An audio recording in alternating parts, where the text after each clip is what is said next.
ఏంటండి నా పేరు శ్రీరామ వెంకటేశ్వర. చెప్పండి ఇక్కడ పరిస్థితి ఎలా ఉంది ఏంటి?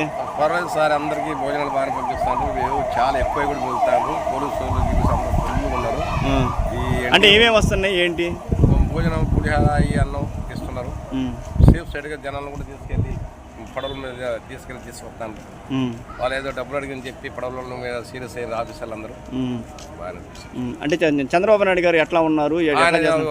20 కిలోమీటర్లు పొక్కినలో వెళ్ళి జనాల లోపల మునిగిన వాళ్ళని కూడా పలకరించి వాళ్ళకి ఏం కావాలి నేనున్నా అని భరోసా ఇచ్చిండు. మరి జగన్మోహన్ రెడ్డి ఏమో వచ్చి ఆయన సంగతి నాకు తెలుసు సార్, నేను చూడలేదు. వీళ్ళు వచ్చింది నేను చూశాను. ఆయన మాట అంటున్నాడు ఇక్కడ సరిగ్గా పని చేయట్లేదు అని చెప్పేసి అంటున్నాడు జగన్మోహన్ రెడ్డి. దాన్ని ప్రతిపక్షంగా సార్ అంటారు ఆ మాట, ఇవన్నీ ఎవరు పట్టించుకుంటారు? మనం సాయం చేసే మనిషి కావాలి కానీ ఈ ఆపదలకు ఆదుకున్నా అంటే సింగనగర్లో మునిగిపోయింది. వీళ్ళు చంద్రబాబు వాళ్ళు వాళ్ళందరూ వచ్చిండ్రు. పోలీసు శాసనం అసలు ఒప్పుకోవటం ఆయన మీరు పోవాలి దిగాలి పని చేయాల్సింది.